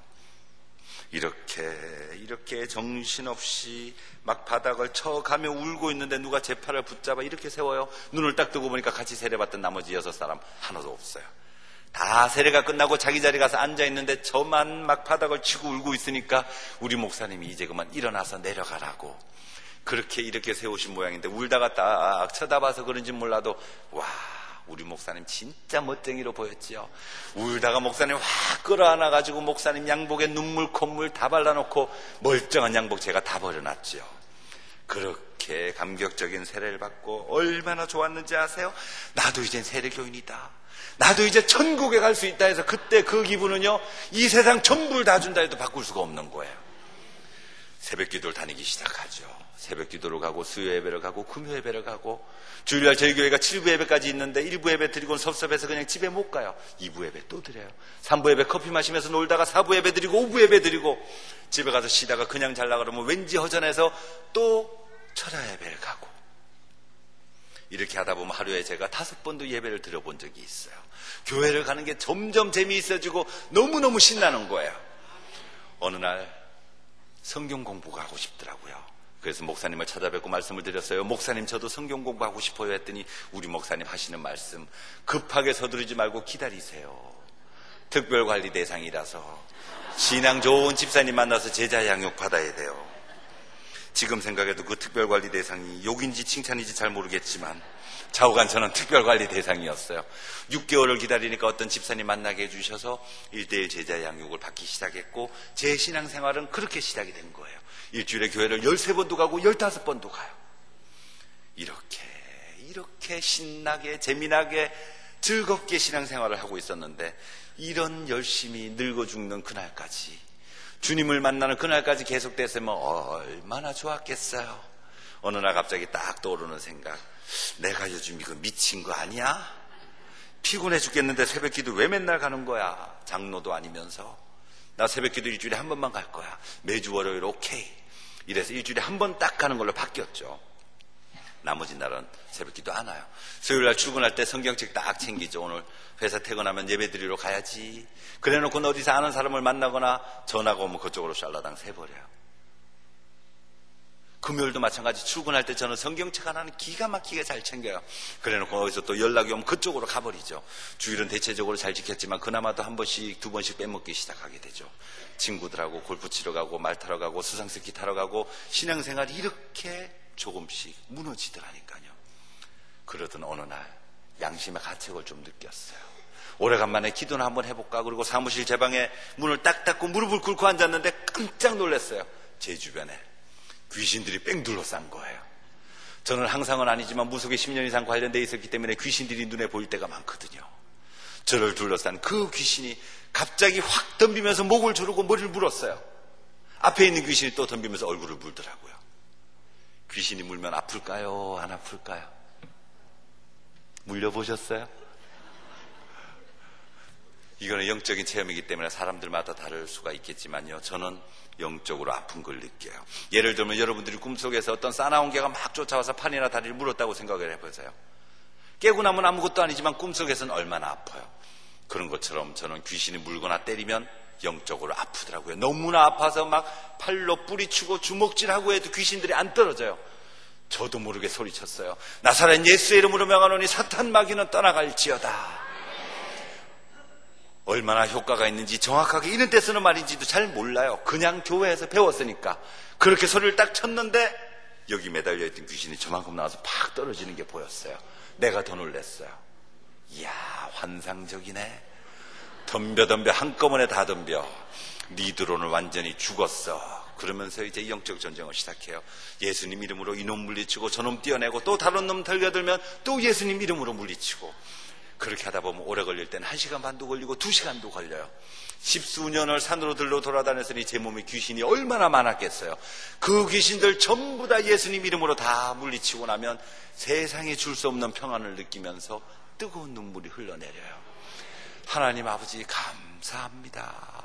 나 같은 놈도 구해주시는군요. 만왕의 왕이시고 전지전능하신 하나님이라는 말이 진짜 맞네요. 하나님 아버지 감사합니다. 이런 영적인 체험들을 하면서요, 놀라운 사실 하나를 알게 됐어요. 사탄 마귀 귀신은 절대로 우리가 무서워하거나 두려워할 대상이 아니고 단지 조심하고 경계할 대상이라는 거죠. 귀신들이 나타나서 우리를 공격할 때 우리는 언제든지 예수님 이름으로 물리치면 되니까요. 근데 문제는 귀신들이 눈에 보이는 사람은 그들이 나타나서 공격할 때 우리가 물리치면 되지만 눈에 보이지 않는 분들은 어떻게 하실 거예요? 여러분들 눈에 항상 귀신이 보이세요? 안 보이면 어떻게 해요? 회사 생활 하시면서, 집안 살림하시면서, 길거리 걸어가면서, 학교 공부하면서 24시간 나 살아있는 예수 이름으로 명하노니 사탄 마귀는 떠나갈지어다, 이것만 할 수는 없잖아요. 그래서 제가 굉장히 고민을 하다가 방법을 찾아냈어요. 사탄 마귀 귀신이 나타나서 우리를 공격할 때 예수님 이름으로 물리치는 것보다 더 좋은 방법은 여러분들 근처에 애초에 귀신들이 얼씬 더 못하게 하는 게 최고잖아요. 귀신들이 여러분들 근처에 절대 못 오게 하는 방법 알려드릴까요? 비법인데. 좋아요. 제가 오늘 특별히 알려드릴게요. 저는요, 신앙생활을 비행기하고 똑같다고 생각을 해요. 비행기가 몸통이 있고 양쪽 날개가 있죠. 비행기 몸통과 같은 것이 바로 예배 드리는 것이고, 양쪽 날개는 기도하고 말씀 읽는 거예요. 비행기 날개 아무리 폼나고 멋있게 만들어놨어도 몸통이 없으면 그거 비행기 아니거든요.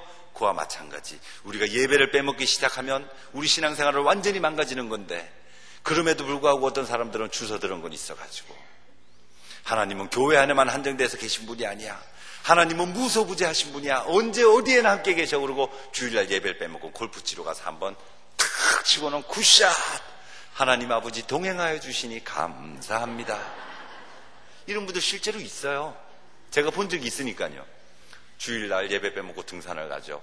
씩씩하게 산꼭대기까지 올라가서 믿지 않는 사람들이 야호 할 때 자기만 혼자 유별나게 주야 그래 놓고는 이렇게 아름다운 자연을 창조하신 하나님을 내가 찬양하나이다. 아니에요. 예배를 빼먹으면 온전히 망가지니까 절대 빠뜨리지 않게 되시기 바랍니다. 평소에 기도는 열심히 하지 않고 말씀 열심히 읽으시는 분들, 이런 분들 굉장히 똑똑하고 유식하고 아는 것도 많고 한 번씩 잘난 소리도 해요. 근데 이런 분들은 신앙생활이 재미가 없죠. 기도를 하지 않고는 절대로 그 크신 하나님의 사랑을 알 수가 없고, 기도를 하지 않고는 절대로 우리 주 예수 그리스도의 그 따뜻하신 임재하심을 느낄 수가 없거든요. 신앙생활은 머리로만 하는 것이 아니고 가슴으로도 해야 되거든요. 그와 반대로 평소에 말씀을 읽지 않고 기도만 열심히 하시는 분들이 있으세요. 얼마나 위험한지 아세요? 말씀을 읽지 않고 기도만 하면 언제 사탄 마귀에게 속아 넘어갈지 몰라요. 언제 이단 종교에 빠질지 몰라요. 서울에 10수년 전에 사이비 종교단체에 있었어요. 몇 년, 몇 월, 며칠 자기는 전부 다 죽지 않고 하늘로 들려 올라간다 그랬거든요. 그래서 모든 사람들 전 재산 갖다 바치고 아이들 학교 그만두고 합숙을 하기 시작하죠.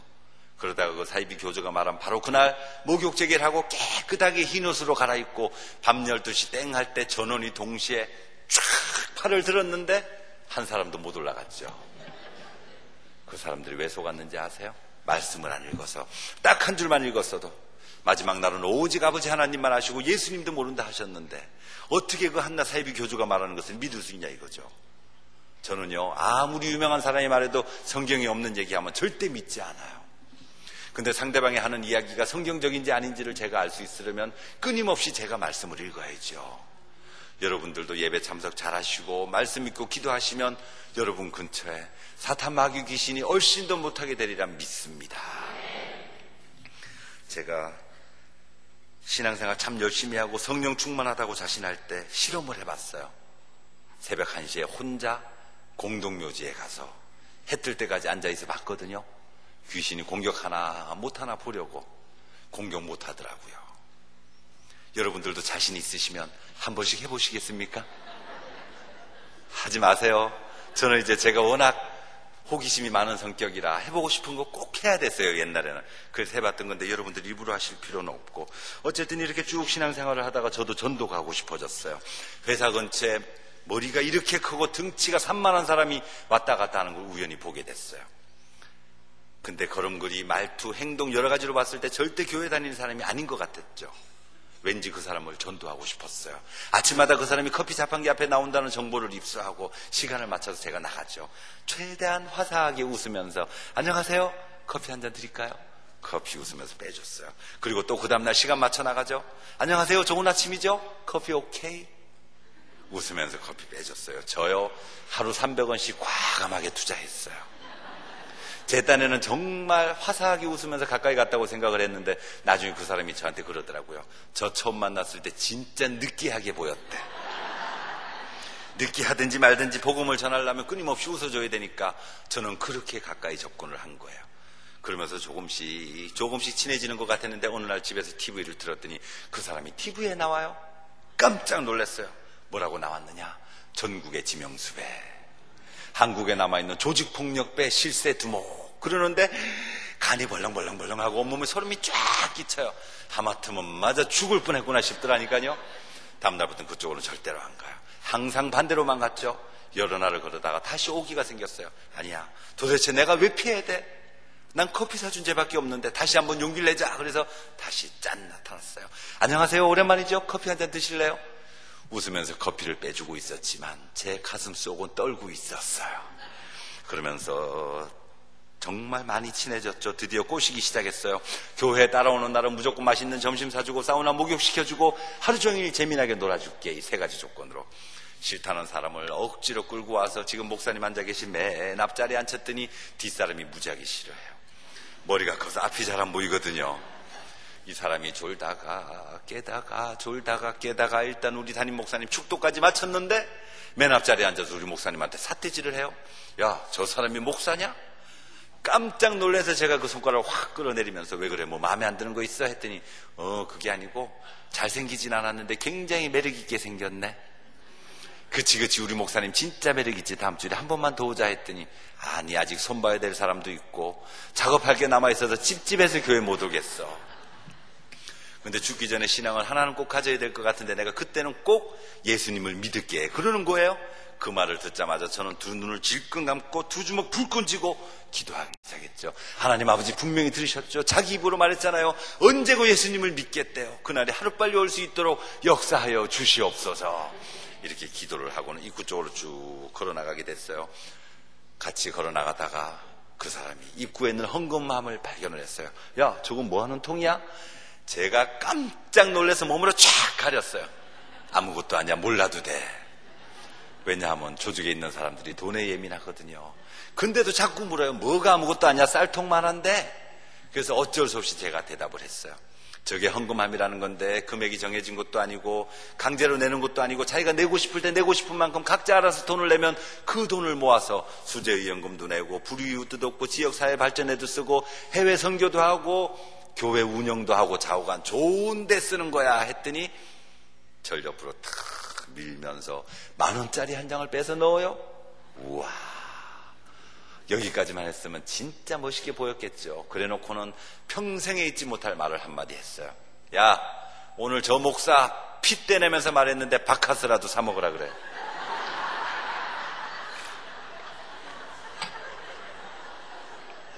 저희 담임 목사님께 그 바카스 사건을 말씀을 드렸더니요, 우리 목사님 웃으시다가 기절할 뻔했죠. 최근에도 그 사람하고 한 번씩 통화하고 그러는데 자기를 위해서 계속 기도를 해달라 이런 얘기하는 거 보면 믿을 날이 멀지 않았다 싶기도 해요. 그 사람을 통해서 중간 보스급 조폭도 만나고 새끼 조폭도 만나고 내 인생에 계획에 없던 조폭을 또 그렇게 많이 만나게 될 줄은 꿈에도 몰랐어요. 어쨌든 제가 최근에는 이제 핸드폰으로 문자 메시지도 보내고 하면 답이 할렐루야, 아멘 이렇게 오는 거 보면 많이 발전된 거죠. 여러분들도 틈나시는 대로 기도해 주시기 바랍니다. 집에서 어느 날 TV를 보다가요, 축구 시합하는 걸 우연히 보게 됐어요. 많은 선수들 가운데 어떤 선수 하나가 눈에 딱 띄었어요. 머리가 짧더라고요. 염색을 안 했어요. 귀걸이 안 했고 목걸이 안 했어요. 인물도 조금 생긴 것 같은데 축구도 좀 해요. 이게 누구냐? 이영표 선수였어요. 인상이 참 깨끗하게 생겼다, 이 정도 생각하고 그날은 지나갔죠. 며칠 후에 우연히 또 TV를 틀었는데 공교롭게도 그 팀이 축구시합 하는 거를 또 TV 중계를 해줘요. 지난번에 봤던 그 선수네? 그리고는 아무 생각 없이 제가 쓴 책을 딱 꺼냈어요. 첫 장을 넘기고 글을 쓰기 시작하죠. 부지런히 운동장을 뛰어다니는 그 모습이 정말 아름답습니다. 부상당하지 않고 날로 기술이 늘어서 세계적인 선수가 되시기를 주님의 이름으로 기도합니다. 박애녹. 그리고 제 핸드폰 번호를 써서 소포로 보냈어요. 열흘쯤 지났는데 이용표 선수한테 전화가 왔어요. 선생님, 저 이용표 선수입니다. 저는 예수는 믿지 않지만 보내주신 책이 감사해서 끝까지 다 읽어봤어요. 근데 궁금한 게 있어요. 그래요? 전 속으로 외쳤죠. 너 딱 걸렸어. 궁금한 거 있어요? 한번 만납시다. 이렇게 해서 첫 만남이 시작이 되는 거예요. 약속한 날 약속 장소에 나갔더니 이용표 선수, 최태욱 선수, 김동진 선수 셋이 나왔어요. 지금은 전부 다 국가대표 출신이지만 그때만 해도 이용표 하나만 국가대표고 김동진, 최태욱이는 고등학교 갓 졸업한 고졸 무명 선수였어요. 같이 앉아서 밥을 먹는데 선수들이 저한테 질문을 하기 시작해요. 선생님, 귀신은 날아다녀요? 걸어다녀요? 두 번째 궁금했던 거, 재래식 변소에 가면 진짜 달걀 귀신 나와요? 세 번째 궁금한 거, 처녀 귀신은 나타날 때 항상 입가에 피 흘리나요? 저는 갑자기 가슴이 답답해지기 시작했어요. 이것들 혹시 전부 또라이 아닐까? 이렇게 생각을 했는데 그게 아니었어요. 그들이 그런 거를 궁금해하는 이유가 전부 우리 어른들 잘못이에요. 우리나라 여름에 TV 틀어보세요. 맨 귀신 영화만 하잖아요. 남양특집, 전설의 고향, 학교괴담, 여고괴담, 구미호, 엑소시스트, 장화 홍련전, 주온 해가지고 맨 귀신 영화만 해주니까 청년들이 귀신을 궁금해할 수밖에요. 어쨌든 아는 대로 귀신에 대해서 얘기해주고 복음을 전하기 시작했어요. 저요, 그날 세상 표현으로 하면요, 거품 물고 복음을 전해갖고 만난 당일날 영접기도까지 시켰죠. 할렐루야.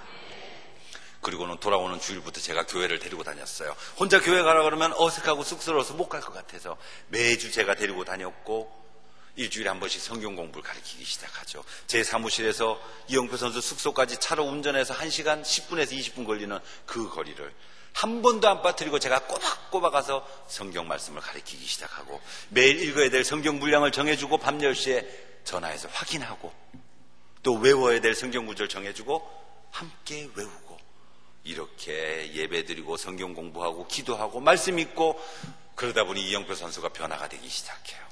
예수님을 전하고 싶어서 몸살이 나는 거예요. 청와대 한번 초청을 받았죠. 김대중 대통령을 만나자마자 맨 첫 마디, 할아버지 예수 믿으세요. 김대중 대통령 대답은 더 재밌어요. 나도 예수 믿는디? 할아버지 믿으셔도 잘 믿으셔야 돼요. 그리고 관심이 없어요. 믿는다니까. 이쪽을 딱 쳐다보니까 장관이 앉아있어요. 아저씨 예수 믿으세요? 안 믿으면 지옥 가요. 상대를 안 가리고 얘기하는 게 이영표 선수죠. 최태욱 선수는요, 더해요. 별명이 목사거든요. 훈련하다가 쉬는 시간이면 성경 구절 암송하기 시작하고 쉬는 시간이 좀 길어지면 성경책 꺼내놓고 읽기 시작해요. 훈련이 일찍 끝나면 경배와 찬양 예배 드리러 가고 철야 예배 가고 합숙 생활을 할 때 밤에 9시 반 넘어서 들어가면 벌금이 50만 원이에요. 근데 예배를 너무나 드리고 싶어서 너무나 하나님 만나고 싶어서 밤에 탈출도 하죠. 몰래 나와가지고 예배 드리고 또 다시 살금살금 걸어서 숙소로 들어가기도 하고 들키면 벌금 낸다 이거예요. 벌금 내는 것보다 더 중요한 게 하나님 만나는 걸 하면서 언제나 예배를 사모하는 선수가 최태욱이에요. 휴가철이 되면 다른 아이들 놀러 갈 때 기도원에 가고 고등학교 졸업할 때 프로팀 처음 갈 때요 계약금을 2억을 받았어요. 안무소리 안고 2천만 원을 뚝 띄어다가 자기가 다니던 작은 교회에 헌금을 했죠. 아버지가 갑자기 바빠졌네요. 100m 달리기보다 더 빠르게 교회로 뛰어가서 목사님 그 돈 다시 돌려주시면 안 될까요? 그때만 해도 최태욱 선수 아버지는 예수님 안 믿었어요. 근데 최태욱 선수가 아버지를 설득을 해서 결국은 헌금을 했죠. 하지만 지금은 최태욱 선수의 아버지, 어머니, 누나들 온 식구가 다 함께 교회를 나가고 이용표 선수 마찬가지 최초로 그 집안에서 예수님 믿은 사람이 이용표 선수지만 지금은 그 아버지 또 예수님을 영접하시고 돌아가셨고 어머니, 형, 형수 온 집안이 다 예수님을 믿게 됐어요. 그들의 가정들이 변화되는 모습을 보면서 저는 다시 한번 성경 말씀의 확증을 가졌죠. 주 예수를 믿으라 그리하면 너와 내 집이 구원을 얻으리라. 1.1획 틀리지 않고 딱 맞아 들어가는 것이 바로 하나님의 말씀인 거예요. 이들과 교제하면서 점점 축구 선수를 많이 알게 됐어요. 이영표, 송종국, 최태욱, 이천수, 현영민을 비롯해서 대전 시티즌의 장철우, 김영건 선수, 서울FC의 최원건 부터 해갖고 감독님으로는 최순호 감독님, 이영무 감독님, 점점 축구 선수를 많이 알게 돼요. 몇십 명을 알게 됐어요. 그들과 함께 교제하면서 항상 이야기하죠. 너희들의 인생의 목표는 절대로 축구가 아니다. 축구는 단지 너희들의 직업일 뿐, 인생의 목표는 주님의 이름을 높여드리고 아버지 하나님께 영광 돌리는 것이니 경기에 이기고 지고 관계없이 항상 감사기도 드릴 수 있도록 해라. 이렇게 말을 했지만 저는요, 2002년 월드컵 때 그들이 무릎 꿇고 기도할 줄은 저도 꿈에도 몰랐어요. 이영표, 송종국, 최태욱이 무릎 꿇고 어기동무하고 기도하는 그 모습을 보면서 너무나 좋아서 심장 터지는 줄 알았고, 그러다가 방송국 카메라 떡 들이대니까 이영표가 옷을 뒤집고 지저스라고 내보였거든요. 이것도 사전에 의논했었죠. 집사님 한글로 써야 돼요? 영어로 써야 돼요? 묻더라고요. 한글로 쓰면 안 된다. 전 세계가 봐야 되니까 영어로 쓰자. 그걸 뭐라고 써요? I love Jesus? 아니면 Jesus loves you? No. 카메라 멀리서 잡으면 글자 수가 많으면 뭐 써놨는지 모르잖아. 그냥 심플하게 크게 지저스라고만 쓰자. 이렇게 해서 디자인을 해갖고 유니폼 속에 입고 경기를 했던 거죠. 2002년 월드컵 때 태국 전사 23명 중에 18명이 크리스찬이었어요. 그래서 4강까지 갔는지도 몰라요. 작년에 태국 전사 23명 중에 크리스찬이 12명, 불행하게도 줄었어요. 그래서 16강에도 못 갔나요?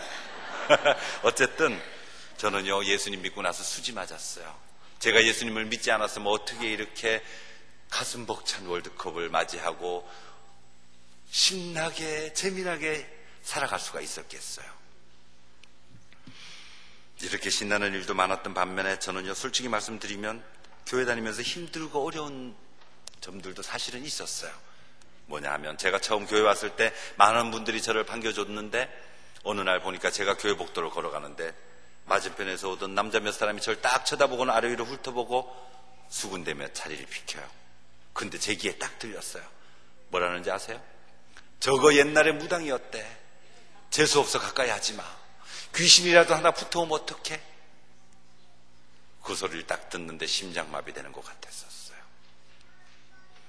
도망치듯이 그 자리를 피해서 나와야만 했고, 교회 카페 가서 테이블에 앉아서 커피 한잔 먹겠다고 앉으면 어떤 사람들은 제 얼굴 딱 쳐다보고 일어나서 딴 자리로 가버려요. 그럴 때마다 저는 혼자 철야에 가서 피눈물 흘리면서 기도를 해야만 했죠. 근데 분명히 말씀드리지만 저는 무당을 한 적은 없거든요. 무당은 귀신을 정성스럽게 섬기고 받들면서 남의 돈을 받고 점을 보고 구슬해주는 사람이지, 저는 무당을 한 적이 없었는데 불행하게도 오히려 한국 교회가 저를 무당 만들었어요. 간증집회 강사로 어디 초청받아서 가면 그 교회 앞에 대문짝만하게 현수막을 걸어놔요. 전 한국 박수무당협회 회장 박현옥 집사 초청 간증. 그거 보고 막 다리가 풀려서 넘어질 뻔도 하고, 전주에 있는 큰 교회 갔더니요, 전단지를 수만 장을 만들어서 뿌렸는데 뭐라고 뿌렸느냐? 잘 나가던 에리트 대기업 출신 전직 무당, 쪽집게 무당 출신 박현옥 집사 초청 간증. 너무나 기가 막혀서 그 목사님께 여쭤봤어요. 목사님, 제가 언제 무당했습니까? 무당 안 한 거 목사님 아시잖아요 했더니 대답이 저를 더 슬프게 만들었어요. 짜릿짜릿해야 한 사람이라도 더 오지. 짜릿짜릿이 아니고 저는 그 말을 들을 때 정기고문 받는 것 같더라니까요. 어쨌든 그럼에도 불구하고 제가 간증 집회를 이렇게 하는 이유는, 제가 간증하는 것을 듣고 무속에서 벗어나지 못하는 사람이 담대하게 벗어나서 주님을 믿을 수만 있다면, 다른 종교에 있는 분들이 주님을 믿을 수만 있다면, 또 사탄 마귀 귀신의 나쁜 점들을 모든 성도님들이 알 수만 있다면 하나님 입장에서는 이득이 아닌가 싶어서 간증을 하는 거죠. 제가 최초로 간증을 한 것이 1995년 12월 5일 크리스마스 전도 집회 때예요. 제가 간증을 하고 났더니 수많은 사람들이 전화가 오기 시작해요. 뭐라고 오느냐? 집사님, 우리 애가 요번에 대학교 시험 치는데 여기 중에 어디에 넣으면 합격할까요? 우라통이 터져요.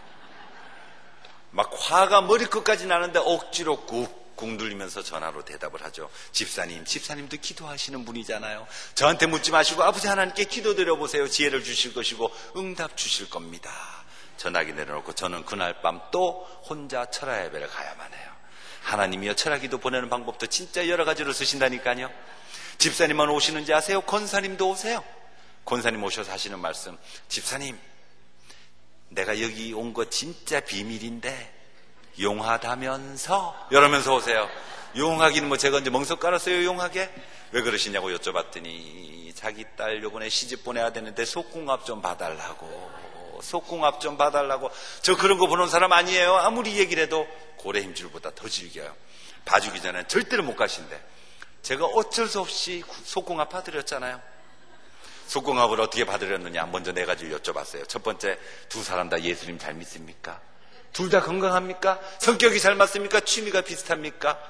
네 가지 여쭤봤더니 권사님 고개를 가웃하시더니 다 맞는 것 같아 그러세요. 천생연분입니다. 결혼식이세요. 궁합 이렇게 보는 거죠. 한 사람 예수님 믿는데 한 사람 알라신 믿어보세요. 한 사람 예수님 믿는데 한 사람 자르카위 믿어요. 절대 궁합 안 맞아요. 그럼 취미로 말씀을 드려봐요. 한 사람은 산을 좋아해서 단풍놀이 가자, 꽃놀이 가자, 등산 가자 하는데 한 사람은 물을 좋아해서 낚시 가자, 스킨스쿠버 가자, 수상스키 타러 가자 이런 부부간에 맨날 싸매요. 그러니까 두 사람 다 예수님 잘 믿고 건강하고 성격 잘 맞고 취미가 비슷하면 이것이 참된 궁합인 걸로 믿으시기 바랍니다. 왜 이렇게 아멘 소리가 적을까요? 좋아요. 그러면 사주팔자 보는 게 엉터리라는 거 제가 과학적으로 알려드릴게요. 사주팔자는 2시간 간격으로 보잖아요. 자시가 밤 11시에 새벽 1시, 축시가 1시에서 3시, 인시가 3시에서 5시 이렇게 2시간 간격. 오늘날 1초에 3명 이상 태어나요. 2시간이면 21,600명 태어나거든요. 그럼 이 같은 시간에 태어난 모든 사람은 과연 사는 게 똑같을까요? 절대 같지 않아요. 제 친구가 쌍둥이가 있어요. 하나는 지금 대학 교수인데 하나는 백수건달이거든요. 사주팔자는 수천 년 전에 만들어진 건데 수천 년 전에는 태평양 바다를 건너갈 배도 없고 비행기도 없었어요. 미국이 우리나라보다 지역에 따라서 시간이 늦고 날짜가 늦거든요. 우리나라에 몇 년 전에 한때 잘못된 유행이 있었어요. 만삭이 몸으로 비행기 타고 미국 날아가죠. 미국 가서 애기 낳으면 시민권 생기고 여러 가지 혜택이 있대나 어쨌대나 해서 날아가는 사람들 제법 있었어요. 자, 임산부 비행기 탔어요. 푹 날아가요. 여기 날짜 변경선. 날짜 변경선 되기 전에 비행기 안에서 아기를 낳으면 한국 날짜로 사주 보면 되거든요. 날짜 변경선 지나서 아기 낳으면 미국 날짜로 사주 보면 돼요. 근데 뭐 아기를 0.1초 만에 낳나요? 비행기가 날짜 변경선 위를 날아가고 있을 때 임산부가 아기를 낳는 중이면 한국 날짜로 사주 볼까요? 미국 날짜로 사주 볼까요? 절대 사주 못 봐요. 그런데도 불구하고 사주팔자 보는 거는 학문이고 통계니까 우상숭배 아니야? 그러면서 철학관에 가시는 분들이 있으세요. 권사님들, 그런데 절대 가시지 마세요. 그리고 남자분들은 왜 그렇게 스포츠 신문을 보시면서 재미로 보는 오늘의 운세, 재미로 보는 금주의 운세, 그거 왜 보시는가 몰라. 그런 분들에게 저는 성경 구절 하나 알려드리고 싶어요. 누가 철학과 헛된 속임수를 너희를 노력할까 주의하라. 골로새서 2장 8절. 재미로라도 그런 거 자꾸 보시면 자기도 모르게 영혼을 노락질 당하게 되니까 절대 하지 않게 되시기 바랍니다. 제가 교회 오면서 가장 놀랬던 사건은요, 교회들 안에 무당이 있는 거 아세요? 교회 안에 무당. 더 재밌는 거는 그들은 자기 자신을 표현할 때 예언의 은사를 받았다고 얘기하더라고요. 근데 제가 볼 때는 거의 대부분이 무당이에요. 예언은 분명히 성경에 기록이 돼 있어요. 첫 번째, 교회에 덕이 돼야 되고, 두 번째, 하나님의 말씀을 대언하는 것. 이것이 예언이거든요. 그러니까 목사님께서 강대상에서 말씀 증거하시는 것이 바로 참된 예언이고, 또 한 가지 참된 예언은 여러분들 중에서 신앙생활 열심히 하다가 게을러지고 나태해지고, 그러면 구역 식구들이, 교우들이 찾아가서 위로해주고 또닥거려주고 다시 신앙생활 잘 할 수 있도록 권면하는 것. 이것이 참된 예언인 것으로 믿으시기 바랍니다. 사람의 앞날, 기륭하복 얘기하는 거, 이거 절대 예언 아니니까 속지 않게 되시기 바랍니다. 이렇게 쭉 신앙생활 하다가요, 제가 더 놀라운 사건이 생겼어요. 전 이상하게 TV보다 은혜를 잘 봤거든요. 어느 날 TV에서 어떤 한국인 선교사가 외국에서 밀림과 정글을 돌아다니면서 목숨 걸고 복음 전하는 걸 보게 됐어요.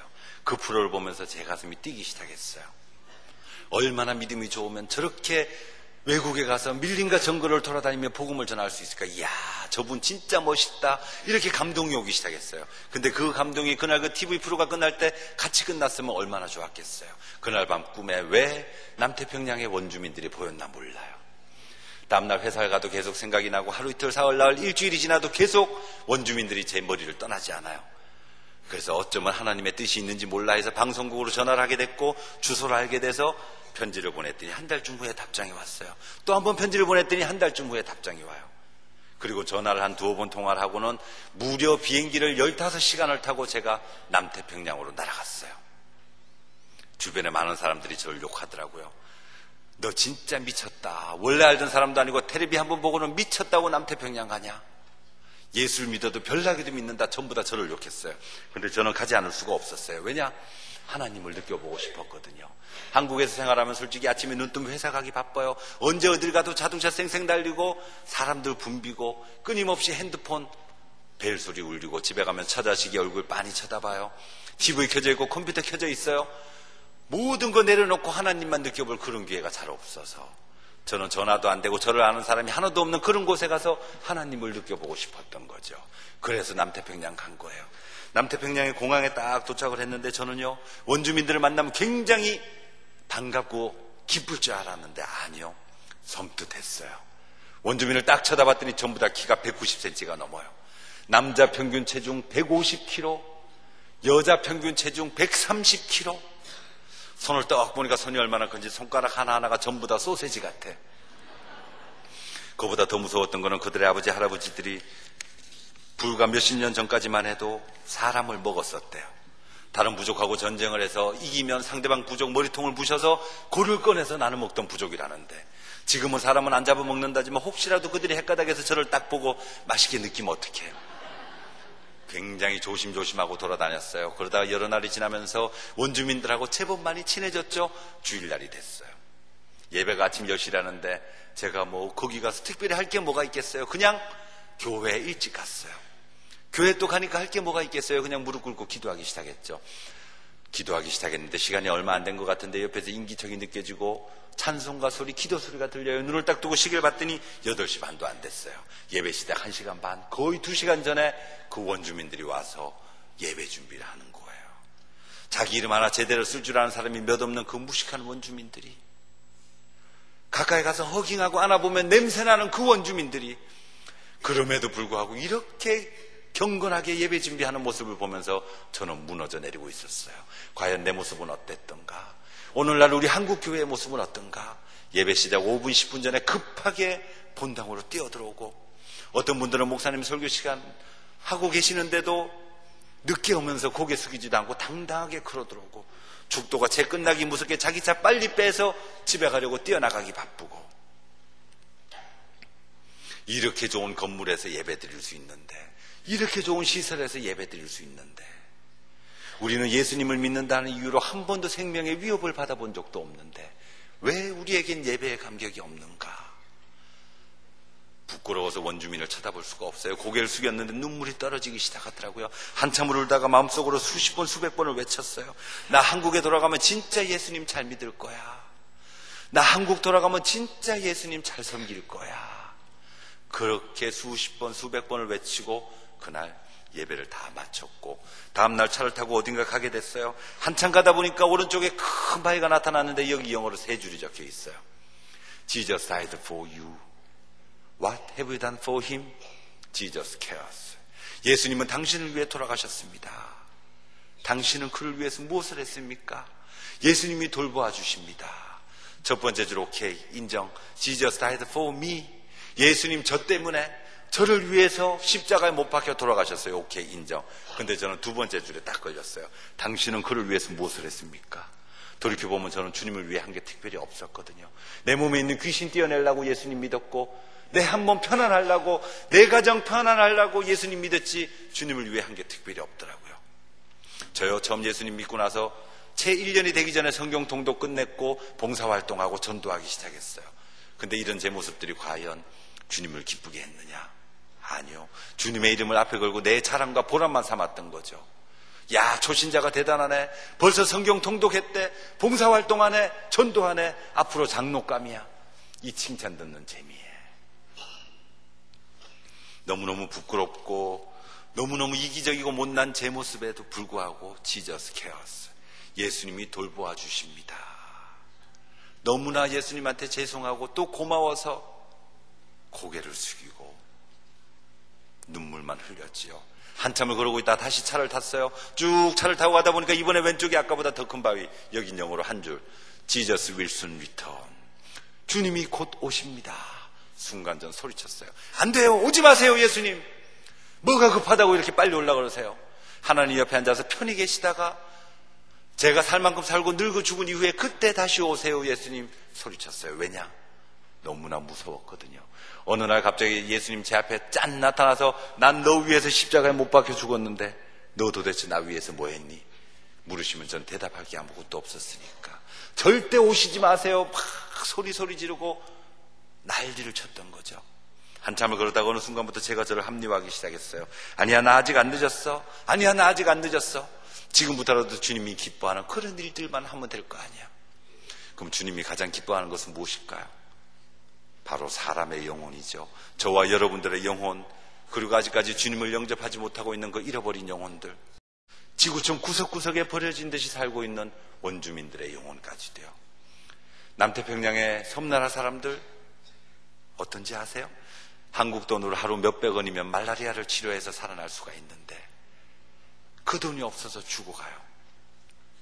비누 한 장만 있어도 피부병을 예방하고 살이 썩고 뼈가 썩어서 죽어가는 것을 막을 수가 있는데, 아스피린 한 알만 있어도, 알코올 조금만 있어도 열병에서 해방이 되고 상처를 소독하고 치료할 수 있는데 그냥 죽어가는 거예요. 제가 그쪽에 갔을 때 누군가 저를 뒤에서 불렀어요. Hey man, $15 오케이? 고개를 딱 돌리고 봤더니 10살 조금 넘은 아주 어린 여자아이가 그 돈에 몸을 파는 거예요. 그때 돈, 한국 돈 환율로 하면 몇천 원도 안 돼요. 단지 먹고 살아야 된다는 그 이유로. 가슴이 답답해서 미칠 것만 같았어요. 그 아이를 뿌리치고 가고 있는데 이번에 또 누가 뒤에서 옷을 잡아당겨요. 돌아보니까 원주민 남자 어른, 손바닥에 뭘 내미는데 보니까 마약이었어요. 얼마나 나쁜 일이고 얼마나 위험한지 모르고 그들은 단지 먹고 살아야 된다는 이유로 몸을 팔고 섹스 산업에 관련되어 있고 폭력 조직에 들어가고 마피아에 가담하고 그렇게 살아가는 그들의 모습을 보면서 참 미칠 것만 같았죠. 수없이 많이 생각했어요. 난 앞으로 인생을 어떻게 살아야 될까? 주님은 내가 앞으로 인생을 어떻게 살길 바라실까? 고민하다가 그래, 단 한 사람의 영혼이라도 더 구하길 애써야 되겠다 싶어서 환태평양 선교회를 만들어 온 거예요. 저는 남태평양 가서 한 거 아무것도 없어요. 하지만 한 가지는 확실히 알고 왔죠. 우리 모두는 예수님 안에서 한 형제 자매라는 거예요. 그리고 주님이 우리에게 주신 지상명령, 예루살렘과 온 유대와 사마리아와 땅끝까지 너희가 내 증인이 되리라. 오늘 이 자리에서 보니까 새로 오신 분들도 계시고 원래 성도님들도 계신데 새로 오신 분들 보면 전 너무나 좋아서 가슴이 터질 것 같아요. 왜냐하면 어디 가서 맛있는 음식 먹으면 집에 계신 부모님 사다 드리고 싶고 집에 있는 내 새끼들 먹이고 싶고 정말 친한 친구들 함께 가서 음식 나누고 싶은 것처럼 내가 믿은 예수님 얼마나 좋은 분인지 알려드리고 싶거든요. 함께 믿고 싶고 또 함께 천국에 가고 싶거든요. 여기 오늘 새롭게 오신 분들 제가 간곡히 부탁 말씀드리는데 정말 우리 함께 예수님 잘 믿어서 먼 훗날 천국에서 다 함께 만날 수 있었으면 좋겠어요. 그리고 때를 얻든지 못 얻든지 함께 주님을 전하고, 그래서 우리 예수님 정말 기쁘고 행복하게 해드리기 바랍니다. 기도하겠습니다. 좋으신 하나님, 오늘 이 시간 함께하여 주심을 감사드립니다. 한순간의 감동으로 스쳐 지나가지 않게 하시고 언제나 영혼 구원에 대한 뜨거운 가슴을 갖게 하여 주시옵소서. 주님을 사랑합니다. 예수님의 이름으로 기도드립니다. 아멘.